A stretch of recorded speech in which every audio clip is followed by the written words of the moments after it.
This is Capital to Capital, the environment crisis in the global village. In the past 40 minutes, the Earth has lost enough topsoil to fill the Houston Astrodome twice.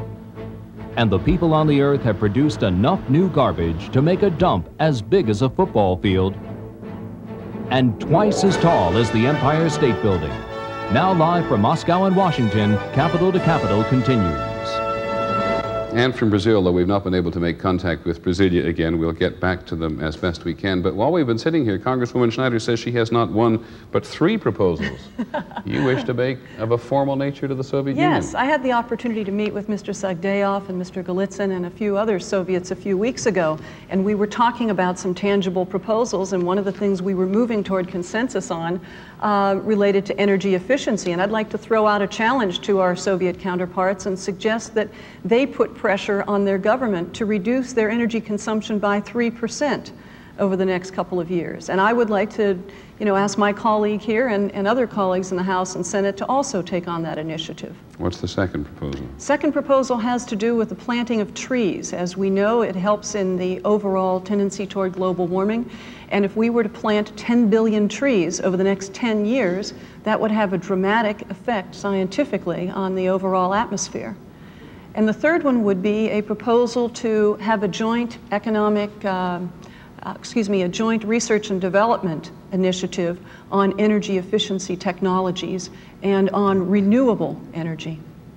Forgive me for asking, but is this something which the leadership of the Congress already approves of? No, not yet. This is a new proposal that I've had informal discussions with some of the Soviets on. That's right, so we can see if they pick up on it or not. What do you think, Moscow? Peter,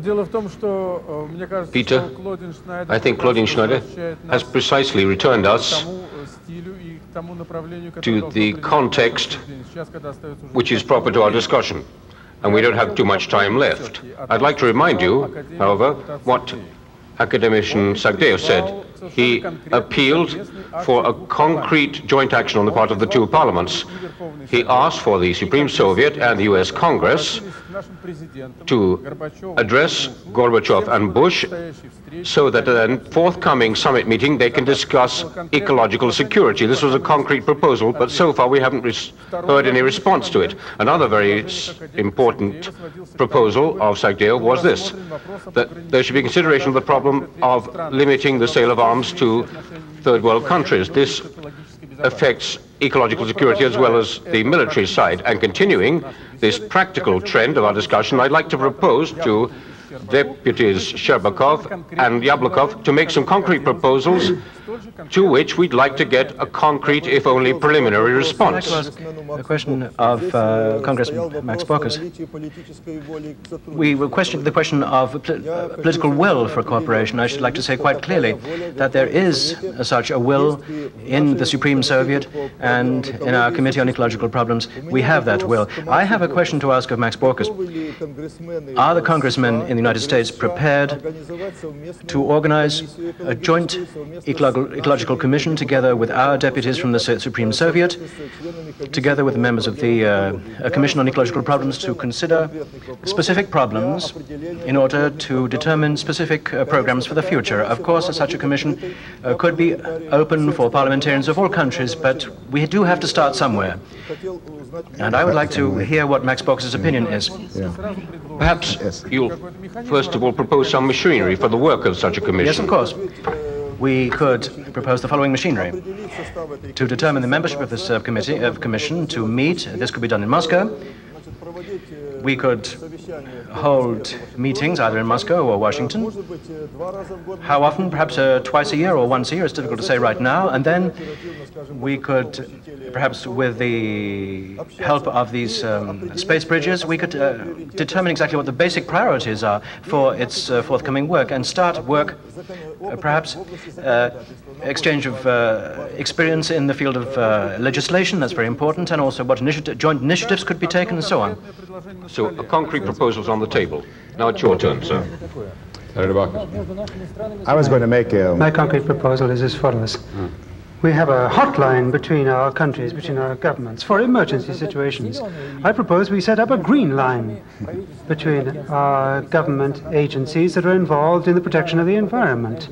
The Environmental Protection Agency in the United States and Goskompriroda in the Soviet Union. We, for our Parliament, could make such a proposal officially and compel our government to establish such a green line. It would be an excellent way of coping with acute, urgent ecological problems, such as, for example, the accident with your supertanker or the Chernobyl accident. So we would have an intergovernmental green ecological line. And also for warnings of ecological catastrophe. I was going to... Yes, that's right. So, members of US Congress, you have before you two proposals. Would you be good enough to react to them?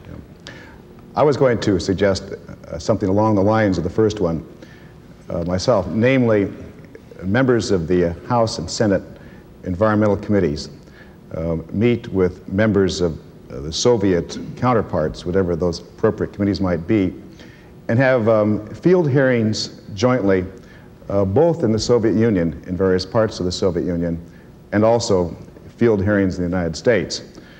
I think those hearings would help us better know which kinds of technology transfers make the most sense, what kind of knowledge is most needed.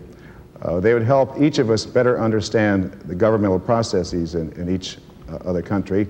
They'd help us know what kind of monitoring devices are necessary to monitor environmental degradation, what kind of baseline data is necessary. Again, just to better help each country in the appropriate committees with the appropriate jurisdiction better understand on a first-hand basis of what's needed. Now, we in the Congress very often pass what we call joint concurrent resolutions directing the president to do this or to do that, and they don't amount to very much, frankly. The president will do whatever the president darn well wants to do. We can also pass laws, but when it comes to international relations, generally in our country, as I'm sure you know, the president has much more constitutional power than does the Congress. What about the green line that Mr. Yablokov suggested? I think the green line makes sense, certainly when there is an acute environmental disaster like Exxon Valdez or like Chernobyl. Congresswoman Schneider, what about the suggestion of Mr. Sagdayev that we limit arms sales to the third world? I think that clearly there is a good opportunity for us to negotiate an effort there. Absolutely. And what about putting this, to either one of you, on the agenda of the next Baker and Shevardnadze meeting? Good idea. What on the agenda? The environment, I gather, Mr. Well, Sagdayev. absolutely. In fact, frankly, I think it should be, if not the only item on the next agenda, but at least number one on the agenda. The only way to make something happen, frankly, is to put it at the top and to push hard to make it happen. And I think that when Foreign Minister Shevardnadze meets with Secretary of State Baker in Wyoming, which after all is an appropriate location at the foot of the Teton Mountains, a very grand environmental scenic backdrop, that it'd be good for them to take that up. Do you think they'll do it, even just because you want them to do it? Well, if enough American people want them to, enough Soviet people want them to, and if enough people watching this program want them to, there's a better chance they will. Okay, Leonid, there's your answer. What about the three proposals that Congresswoman Schneider put forward? I think she'd like an answer from Moscow. It's a good thing that we got down to business finally.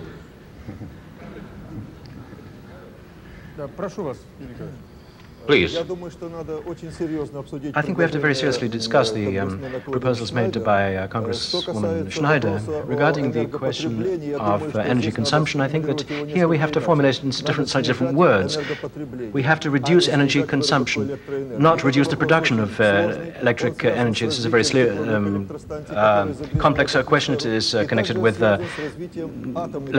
power stations and nuclear power stations which pollute the atmosphere. After the accident in Chernobyl, we had a very serious opposition to the development of atomic energy. And these matters are ones which should be discussed very profoundly, because to immediately take a decision to reduce the production of energy in the country, like the Soviet Union, is not a simple matter.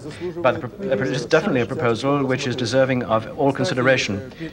Mr. Sherbak, that is not what Congresswoman... Deputy Sherbak is the chairman of a subcommittee Leonid, dealing with questions of nuclear security. Leonid, before you continue, so that we don't leave people confused. Congresswoman Schneider says that is not what she suggested. Congresswoman?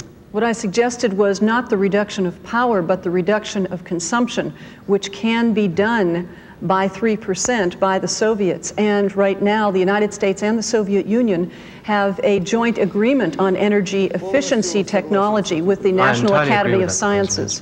So what frustrates me, Peter, and also to our Soviet audience, is that we have had, over the last 15 years, 11 different protocols on a variety of environmental issues.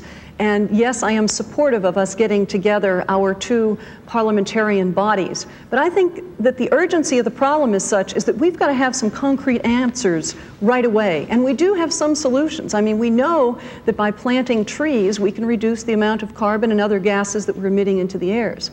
So that if we could get a commitment from the Soviets, and Mr. Baucus and I can work toward a U.S. commitment to do some tree planting, at least that's one tangible, positive, measurable step over the next 10 years. Will you make that commitment in Moscow?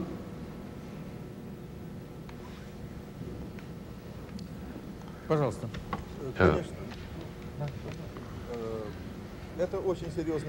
This is a very serious proposal, and I think that very soon, at its meeting, the Committee on the Ecological Questions of the Supreme Soviet will consider these proposals and will give a specific reply to them.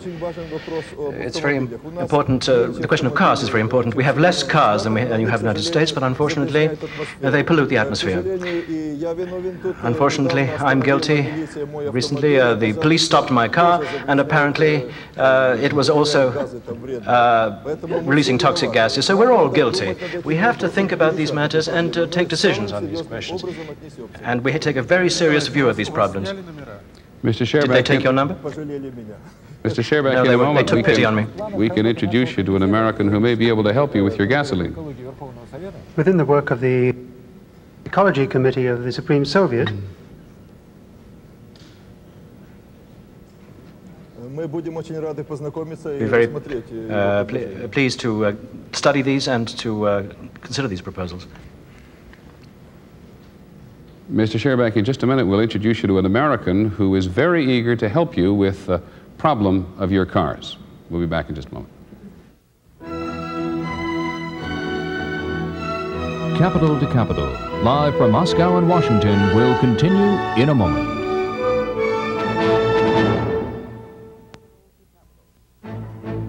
This is Capital to Capital, the environment crisis in the global village. In the past 60 minutes, worldwide another 960 species of animal and plant life have become extinct. And an area 6 times the size of New York Central Park, almost 8 square miles, has become economically useless. Capital to Capital continues. Here again, Peter Jennings. One of the guests with us here on Capitol Hill is an American businessman who has developed a new kind of fuel which he believes will have an enormous impact environmentally on the United States. And Mr. George Babakan, the president of Arco Products, you also, I gather, wish to contribute its technology to the Soviet Union. We most certainly are, Peter. If the Soviet Union is interested in our formula for this new gasoline, we'll be happy to provide it to them. Tell us about it. First, let me say that I agree with the comments made earlier by Congresswoman Schneider that we can indeed have a strong economy in this country and also a healthy environment. I also agree with the comments that Senator Baucus made that government should set standards that result in a clean environment and let the free marketplace, the industry in this country, use all of its creative capabilities to meet those standards. That's what I feel good about the developing of this gasoline, because I think it falls into those categories. Essentially, we've been working for some time now changing the composition of gasoline so that it emits less pollutants. We have basically cut down the reactive components in our gasoline. By that I mean components after they burn and go through the tailpipe, they react in sunlight to form smog. We've cut those down drastically, and this new gasoline that we have made really works. We're limited as to how much we can make, so we have decided to limit the quantities of this new gasoline we call EC1, Emission Control 1, to leaded automobiles that use leaded gasoline, pre-1975 cars without catalytic converters. These automobiles in Southern California account for only 15% of the total population of cars, but yet they contribute over 30% of the smog. And if every automobile used this new gasoline that now uses leaded in Southern California, it would have the effect of eliminating about 20% of those cars from the road, or almost 350 tons per day of pollutants less that would be going in the air. Well, Mr. Babakin, thank you very much for that. I'm very interested to know what the reaction is in the Soviet Union to that kind of proposal, Leonid. And Mr. Babakin did say earlier that he'd be more than happy to give the Soviet Union the formula.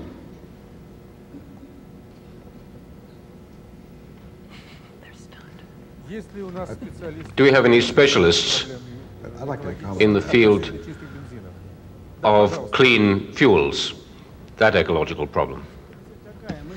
The situation is that, in principle, would you mind introducing yourself? I'm Professor Kowiecki from the State Environmental Protection Committee of the USSR. In principle, we also have the same kind of technology, and we could have an exchange of technology. That would be a very interesting subject for exchange. But so far, the problem is that we don't have enough of those additional components. We don't have enough for that gas so that it would be ecologically pure, but that's only a small part of the problem. The other part of the problem is that today engines are also not adapted to resolve this problem. They all need to be resolved together. But we are very much interested in an exchange here. Thank you. If I might make a comment on this very point. We in the United States... We only have a little time left. I'm sorry? We in the United States this year are going to pass a new Clean Air Act. And in that legislation, we will set more stringent auto emission standards. That act, I'm quite confident, will, in setting lower standards, leave it up to both the auto industry and the fuels industry together to meet those standards. That's critically important, I believe, because the United States still is the largest market for the consumption of automobiles, and we basically set the standard. That is, whatever standards we set in auto emissions, the Japanese, the Europeans are by and large going to have to meet, because we in America buy so many European and Japanese and Korean cars. I know the Soviet Union exported, I think last year, about 150,000 automobiles to Europe. And I suspect that the Europe auto emission standards are going to be quite similar to those in the United States, which means that the technologies are going to be quite similar around the world. And again, this is an opportunity, whether it's through committees or protocols or whatever, to find out the best ways to share those technologies. But I must say to you in the Soviet Union that we in the United States are moving very aggressively to lower auto emissions much more than we already have, and I suspect that that will have a direct economic effect on Soviet cars.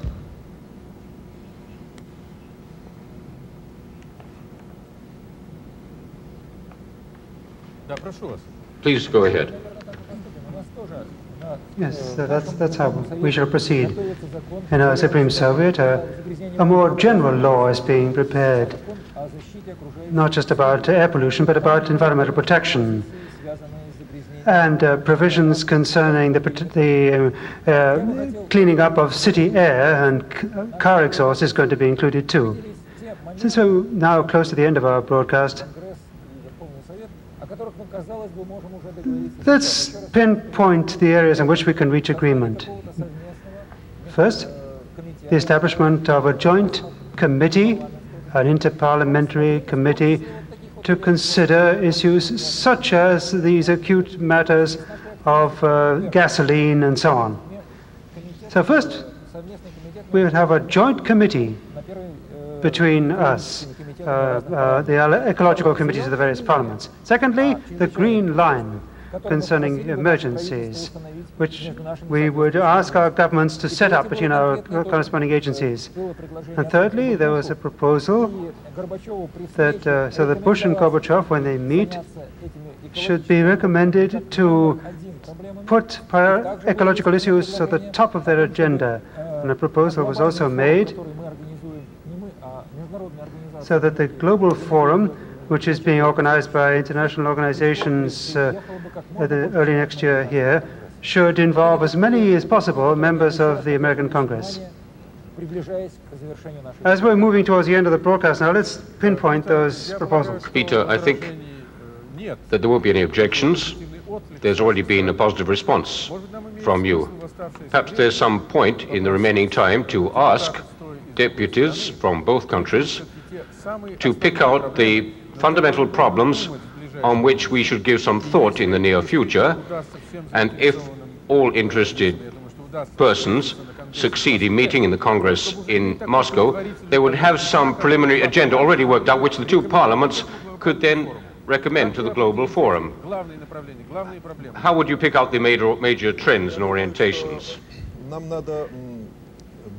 I think we need to think about elaborating legislation, ecological and economic legislation, which would enable our countries, to at least my country, to get out of a very serious ecological situation. In this context, can we propose something to third countries, outside countries, from the initiative of the US and the USSR? I think one fact is very important. It would be a good idea if our countries were not to export ecologically backward, obsolete, or impure technology. It's a very serious problem, because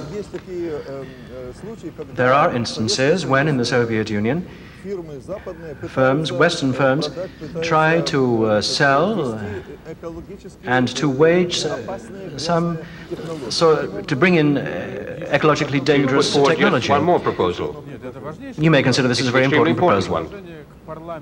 To the parliaments of our two countries and the parliaments of other developed countries to adopt some legislation which prohibits the export to developing countries of ecologically dirty technology. Please go ahead. Introduce yourself, please.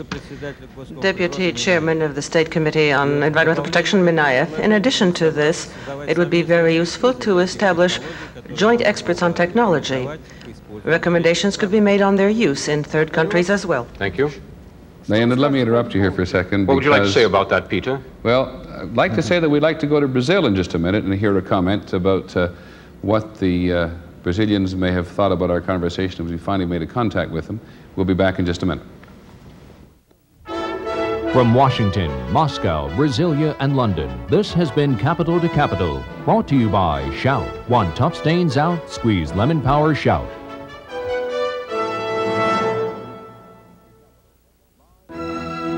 Capital to Capital, live from Moscow.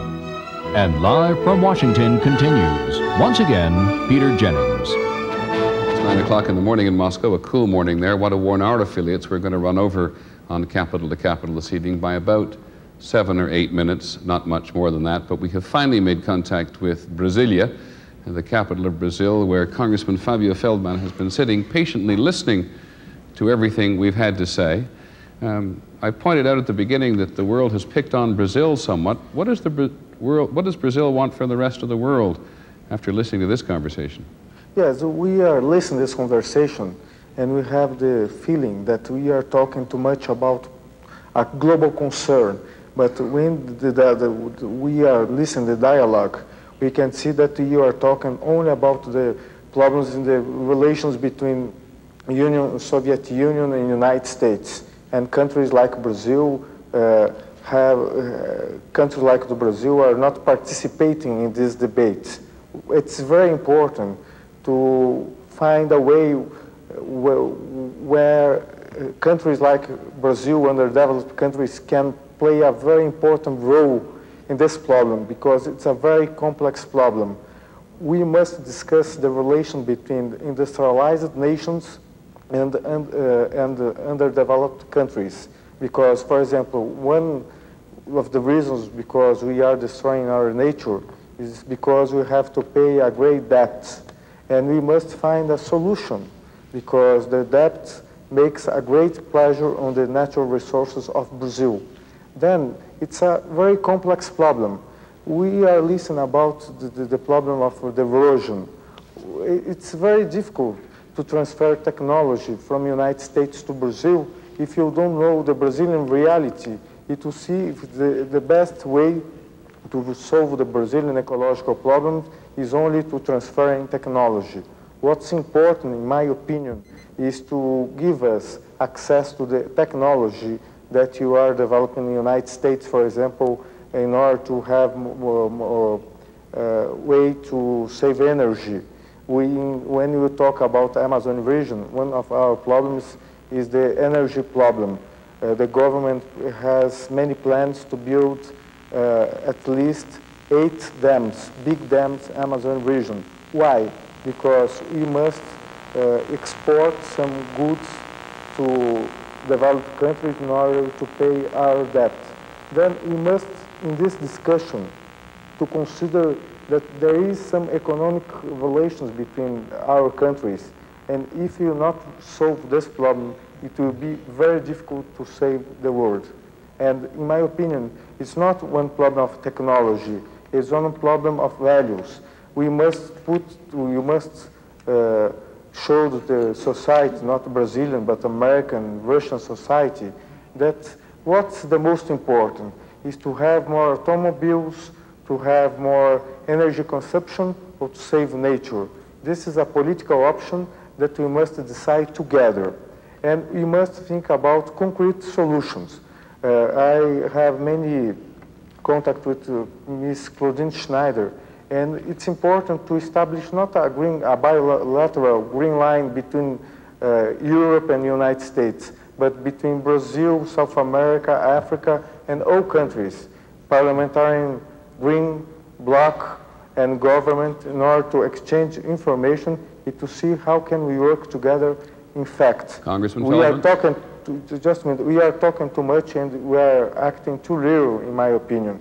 I was going to try to see if I could get you to some answers here to some of the proposals you raised, including the question of Brazilian debt. Senator Baucus, the proposals of swapping debt for nature, for environmental improvement, would the United States fully support that? Well, a lot of that's up to the banks, because after all, it's the banks that would be involved in the swaps. I think it's clear that all of the major countries in the world have to work through this together. It would also probably include Japan. Japan is the largest creditor nation in the world by far. Japan has a very great stake in world environmental problems just as much as does the United States and Soviet Union. So perhaps, again, this is complicated. All these processes are complicated. But he says that Brazil and other countries are left out of this discussion. Well, they are this discussion. Self-centered. They are right now in this discussion. Is that generally true, Congresswoman Schneider? There is a greater effort now on the part of the United Nations Environment Program and other international forums to incorporate all countries. But yes, to a great degree, the industrialized countries have been trying to figure out how do we solve our own problems. There is this December, however, a conference taking place in Cairo that is primarily focused on the developing countries. And there are a few people from the industrialized countries to come share information and technologies. But I'd like to pick up on the debt swap idea because it's already taken place in a number of areas in Costa Rica, Bolivia, Ecuador. So it is a project. Will you explain what it is precisely? Yes. What will happen is, say, for example, Peter, you have $100,000 and you care about the tropical rainforest. You can make a contribution to, for example, a nonprofit organization like Conservation International. They, in turn, will take that $100,000 and purchase the debt of Peru, for example, 5 cents on the dollar from the commercial banks. And in exchange, the Peruvian president must say, we will set aside so many hectares to be used for conservation or for minimal use. And in exchange, we forgive some of their debt.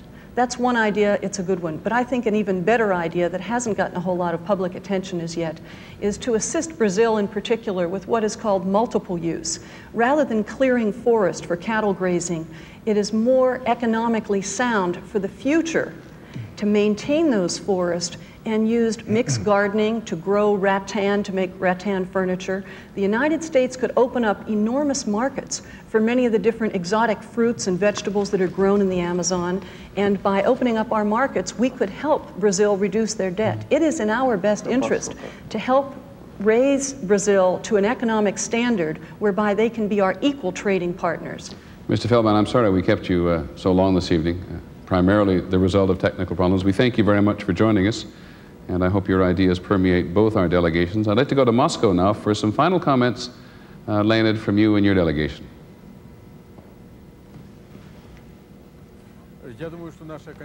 I think our final remarks will not be connected with clarifying questions, how much personally Peter Jennings can do to help Brazil. Now, how will we conclude this discussion here? I think we must make a general appeal to organize activity in our parliament and all other parliaments in such a way that environmental protection and ecology should be economically profitable, so the protection of the environment should be advantageous. National and international legislation must be set up so that we will move towards an ecologically clean world. There's no other way. Ecologically unites us more strongly now than any other sector of our lives. We must make use of this opportunity.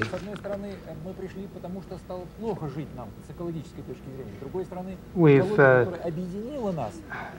found that, as it happens, we've been forced together by ecology. Let's take advantage of that and move ahead with it. I think that's the conclusion we should arrive at the end of this meeting. I'd like to add this. I remember previous space bridges between deputies of the Supreme Soviet and members of US Congress. Between today's and the previous ones, there's a major difference. Today's meeting has shown quite a different tone. Today's meeting has shown a mutual will for cooperation. There is no mutual recrimination. We seem to have forgotten that there was this tension in the past, thank God. And this spirit, this constructive cooperation and dialogue is something we must continue in the future. Many questions which have been put forward by you and the American side have remained open in practice. They're proposing further discussion. They raised questions, and we see representatives of other countries would like to take part in such discussions. I'd like to propose a space bridge in which representatives of several countries could take part, where there could be a discussion of the major questions which have been raised today. What's your reaction to that? Yes, I definitely support that. I think in this 1.5 hours we've done quite a lot. This is an excellent beginning. Yes, we moved well ahead towards a world ecological government, which has been on the talking about. What do you and your guests feel about that, Peter? Well, I would have to be slightly skeptical, Leonid, and think that we're probably a few steps away from a world ecological government. But I think that everybody here will be particularly pleased that you feel that it's been contributive to the dialogue between the United States and the Soviet Union. And I think, Leonid, we made an attempt tonight to involve other countries, perhaps not as technologically or as journalistically successful as we might have hoped, but we thank our guests in Great Britain and in Brazil for joining us. There are 100 ways to conclude, as there were 100 ways to begin. I'm going to conclude with credit to Senator Baucus, who's had, I think, perhaps the most precise idea of the evening. When you say, sir, that there's a Nobel Prize for literature, there's a Nobel Prize for the peace, there's a Nobel Prize for medicine, but there isn't one yet for the environment. So you propose it. That's right. It seems to me that that's where our priority should be. As you mentioned, Peter, the Nobel Committee in Sweden does give prizes for those various other achievements. I think it'd be a great, stunning, crowning achievement for the Nobel Committee to begin this next year with granting a Nobel Prize for the environment, to continue it yearly. Reminding us again the power of symbols. That's right. Thank you very much, Senator Baucus, Congresswoman Schneider, and thank you again to Leonid Zolotarevsky and our guests in the Soviet Union. We hope you've enjoyed yourselves, and that you, like we, have learned something. I'm Peter Jennings in Washington. Good night.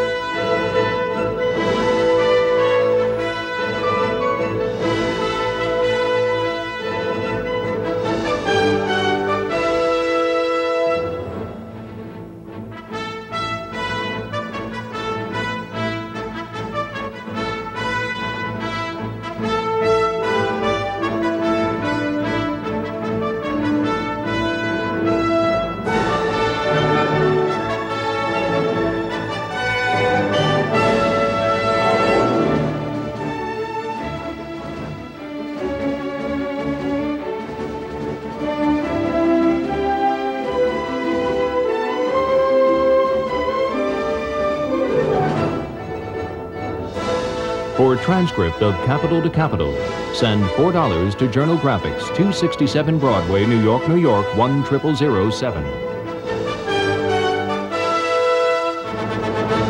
Been a presentation of ABC News, where more Americans get their news than from any other source.